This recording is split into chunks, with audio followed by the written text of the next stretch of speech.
Hello everyone, আসসালামু আলাইকুম। যে যেখান থেকে দেখছেন সবাইকে আন্তরিক অভিনন্দন ও শুভেচ্ছা।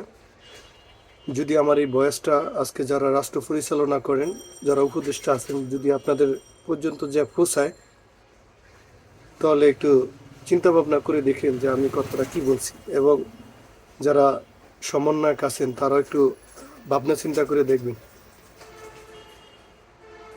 বাংলাদেশে যারা ধনাত্ম ব্যক্তি আছে তারা আসলে চিকিৎসা নিতে পারে।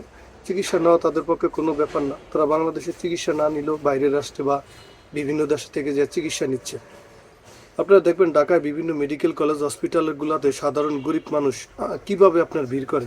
একটা বড় রোগ হলে বা একটা জটিল রোগ হলে, যেমন শিশু হসপিটালের সামনে গেলে আপনারা দেখতে পারবেন যে মানুষের হাজারি, মানুষের কান্না, ছোট ছোট বাচ্চাদের কান্নায় আকাশ বাতাস ভারী হয়ে ওঠে। অনেকজন এই পৃথিবীতে আসার আগেই মনে করেন যে দুনিয়ার মায়া ত্যাগ করে চলে যেতে হয়, শুধু আমাদের চিকিৎসা ব্যবস্থার কারণে।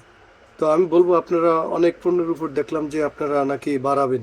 হ্যাঁ, বাড়ান, সমস্যা নেই, কিন্তু একটু বুঝে শুনে বাড়েন। অন্ততপক্ষে মেডিসিনের উপরে আপনারা শুল্ক আরোপ বাড়েন না। আমি যেটা বলবো যে বাড়ানোটা আমি মনে করি যে ঠিক হবে না। কারণ বাংলাদেশের যারা ধনাত্ম ব্যক্তি আছে তারা তো মেডিসিন কিনে খেতেই পারবে, এটা কোনো প্রবলেম না।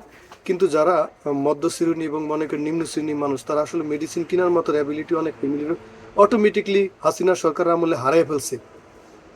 মেডিসিন কেনার জন্য আমরা এই ক্ষুদ্র ব্যবসায়ীটা, আমরা ছোটো মোটো ব্যবসা করি। আজকে সকালবেলা এক পিতা, এক বাবা এসে বলল যে আমার মেডিসিন কেনার মতো অ্যাবিলিটি নাই, আমাকে একটু হেল্প করো। তো আমি যতটুকু পারছি তাকে ততটুকু দিছি, কারণ আমি নিজেও মেডিসিন কেনার মতো অ্যাবিলিটি আমার নাই, আমার সে যোগ্যতা নেই।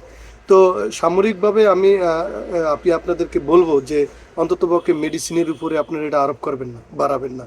এবং আপনারা এটা অন্য অন্য খাতে যেমন বাড়াতে পারেন। যেমন ঢাকার সিটিতে বড় লোকের সন্তানদের জন্য রাত্রেবেলা বাসায় যেতে পারি না, হুন্ডারের এত বড় সাইলেন্ট দিয়ে মনে করেন এত শব্দ করে বুংবাং করে চালায়। আপনারা অন্ততপক্ষে ঢাকার সিটিতে 100 সিসি বাইকের শুল্ক বাদে আপনারা মনে করেন যে যারা 150 সিসি, 200 সিসি, 300 সিসির বাইক কিনে তাদেরকে ডবল করেন।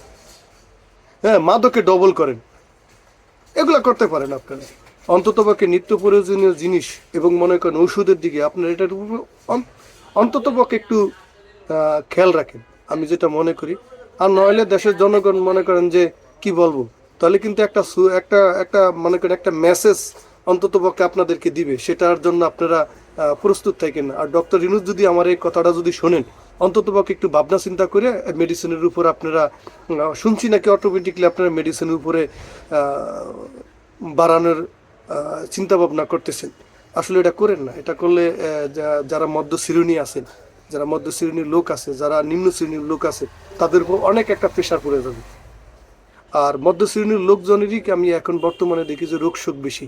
তারা মেডিসিন কিনতে পারে না, ট্রিটমেন্ট করতে পারে না। নিম্ন শ্রেণীর মানুষ সেম একই পালা। অন্ততপক্ষে এটা করেন না আপনারা।